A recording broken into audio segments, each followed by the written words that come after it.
कर्नाटक में कांग्रेस को बम्पर जीत, भाजपा बहुमत से काफी दूर, हर इलाके में हार। पूरी जानकारी आपको विस्तार से देंगे, वीडियो को अंत तक जरूर देखें। बता दें कि कर्नाटक में कांग्रेस को आज एग्जिट पोल से गुड न्यूज मिली है। जी हां, आपको बता दें कि आज तक के सर्वे के मुताबिक कांग्रेस को राज्य की 224 सीटों में से 122 से 140 सीटें मिल सकती हैं और वो अपने दम पर सरकार बनाएगी। यहाँ बहुमत आंकड़ा 113 सीटों का है। भाजपा को दक्षिण में अपनी सत्ता वाले एकमात्र राज्य में करारा झटका लग रहा है। यहाँ पार्टी को 62 से 80 सीटें ही मिल रही। कभी किंग मेकर की भूमिका में रही जनता दल सेकुलर को भी बड़ा झटका लगा है और वह 20 से 25 सीटों ही हासिल कर पाएगी। अब क्षेत्रवार बात करें तो ज्यादातर इलाकों में भाजपा बुरी तरह हार सकती है, जबकि तटीय क्षेत्र में वह सफलता पा सकती है। आपको बता दें कि ओल्ड मैसूर में बुरी तरह हार सकती है भाजपा। ओल्ड मैसूर इलाके के 64 सीटों पर भाजपा को सिर्फ 25% वोट मिलने की संभावना है और उनके मुकाबले कांग्रेस को यहाँ 40% वोट हासिल होगी। और साथ ही साथ आपको बता दें कि लिंगायत बहुल महाराष्ट्र कर्नाटक क्षेत्र में भाजपा की टेंशन बढ़ती दिख रही है। यहाँ भाजपा की 21 सीटें ही मिलने की संभावना है, जबकि कांग्रेस को यहाँ 28 सीटें मिल सकती है। वहीं बेंगलुरु सिटी क्षेत्र के 28 सीटों पर भी कांग्रेस को बड़ी बढ़त मिल रही है। इस इलाके में कांग्रेस 44 सीट वोट शेयर मिल रहा है। भाजपा को यहाँ 38% वोट ही मिलने की संभावना है, जबकि जेडीएस को 15% वोट मिल रहे हैं। दिल्ली की अरविंद केजरीवाल सरकार ने कैब एग्रीगेटर्स और डिलीवरी सर्विस प्रोवाइडर्स को रेगुलेट करने के लिए स्कीम के ड्राफ्ट को मंजूरी दे दी है। इसे मोटर व्हीकल एग्रीगेटर स्कीम 2023 नाम दिया गया। इसे मंजूरी देते हुए मुख्यमंत्री अरविंद केजरीवाल ने कहा है कि यह स्कीम दिल्ली में कैब एग्रीगेटर्स और डिलीवरी सर्विस प्रोवाइडर को नियमों के दायरे में लेकर आएगी। उन्होंने कहा कि यह स्कीम यात्रियों की सुरक्षा को प्राथमिकता देने के साथ साथ लोगों को इलेक्ट्रिक व्हीकल को अपनाने के लिए बढ़ावा देती है। सीएम केजरीवाल ने कहा है कि इलेक्ट्रिक व्हीकल और इलेक्ट्रिक बाइक टैक्सी को बढ़ावा देने से प्रदूषण के स्तर को कम करने में भी मदद मिलेगी, साथ ही साथ रोजगार के मौके भी पैदा होंगे। दिल्ली में मुख्यमंत्री और राज्यपाल के मामले में सुप्रीम कोर्ट ने गुरुवार को बड़ा फैसला सुनाया। सुप्रीम कोर्ट ने कहा कि अधिकारियों की तैनाती और तबादले का अधिकार दिल्ली सरकार को होना चाहिए, यानी कि उपराज्यपाल नहीं, मुख्यमंत्री ही दिल्ली का असली बॉस होगा।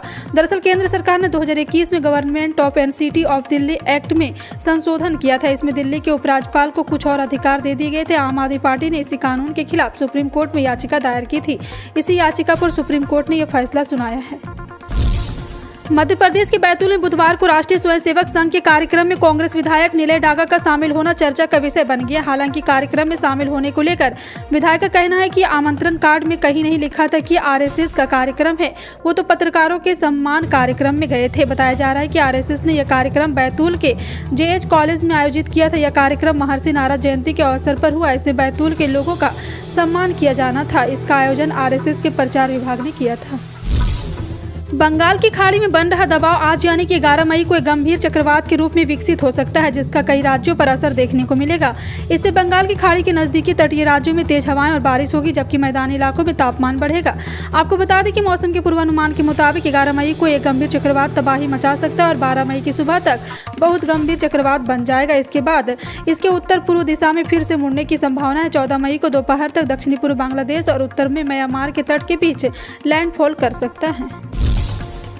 प्रधानमंत्री नरेंद्र मोदी ने नेशनल टेक्नोलॉजी डे के अवसर पर कई वैज्ञानिक परियोजनाओं की आधारशिला रखी और स्मारक डाक टिकट व सिक्का भी जारी किया। प्रधानमंत्री नरेंद्र मोदी ने राष्ट्रीय प्रौद्योगिकी विकास के अवसर पर कई वैज्ञानिक परियोजनाओं की आधारशिला रखी और इस दौरान उन्होंने अपने संबोधन में कहा कि मैं उस दिन का कभी नहीं भूल सकता जब तक अटल जी ने भारत के सफल परमाणु परीक्षण की घोषणा की थी। इससे भारत न केवल अपने वैज्ञानिक सामर्थ्य को साबित किया था, बल्कि भारत के वैश्विक कद को भी ऊंचाई दी थी। गोवा की भारतीय जनता पार्टी ने पड़ोसी राज्य कर्नाटक में विधानसभा चुनाव के मद्देनजर 10 मई को राज्य में वैधानिक अवकाश का ऐलान किया था, जिसके बाद राज्य सरकार को विपक्षी दलों और स्थानीय व्यापार निकाय की आलोचना का सामना करना पड़ा। हालांकि राज्य सरकार ने इस मामले को लेकर स्पष्टीकरण भी जारी किया है और गोवा सरकार ने कर्नाटक के विधानसभा चुनाव के मद्देनजर सोमवार को एक अधिसूचना जारी कर 10 मई को वैधानिक अवकाश की घोषणा की थी।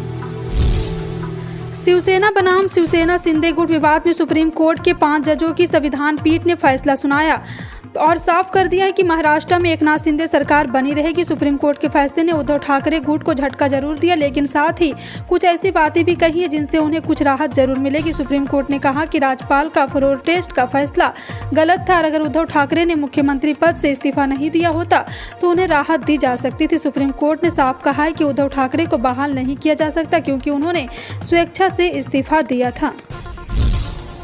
बिहार के मुख्यमंत्री नीतीश कुमार और उप मुख्यमंत्री तेजस्वी यादव आज अपने मुंबई दौरे के दौरान राष्ट्रवादी कांग्रेस पार्टी के अध्यक्ष शरद पवार और शिवसेना के नेता उद्धव ठाकरे से मुलाकात करेंगे। एक विधान परिषद सदस्य ने यह जानकारी दी। कुमार और तेजस्वी ठाकरे के आवास पर जाएंगे और बाद में पवार से उनके घर पर मुलाकात करेंगे। जनता दल प्रमुख नीतीश कुमार 2024 के चुनाव से पहले भारतीय जनता पार्टी के खिलाफ गुट को मजबूत करने के लिए विपक्षी नेताओं से मिल रहे। उन्होंने मंगलवार को भुवनेश्वर में उड़ीसा के मुख्यमंत्री नवीन पटनायक से भी मुलाकात की थी। भारत में वैश्विक महामारी कोरोना के मामले में तेजी से गिरावट नजर आ रही है। पिछले कई दिनों से कोरोना के दैनिक मामलों में लगातार गिरावट भी देखने को मिल रही है। कल के मुकाबले देश में आज कोरोना के मामले में कमी दर्ज की गई और स्वास्थ्य मंत्रालय की तरफ से जारी किए गए आंकड़ों के मुताबिक कोरोना वायरस के 1690 नए केस सामने आए हैं। इस दौरान कोरोना संक्रमण के चलते 12 लोग की मौत हो गई। इसके साथ ही देश में कोरोना के चलते अब तक 5,31,736 संक्रमितों की मौत हो चुकी है। फिलहाल आपका इन सभी खबरों पर क्या कहना है, कमेंट सेक्शन में टाइप करके जरूर बताएं।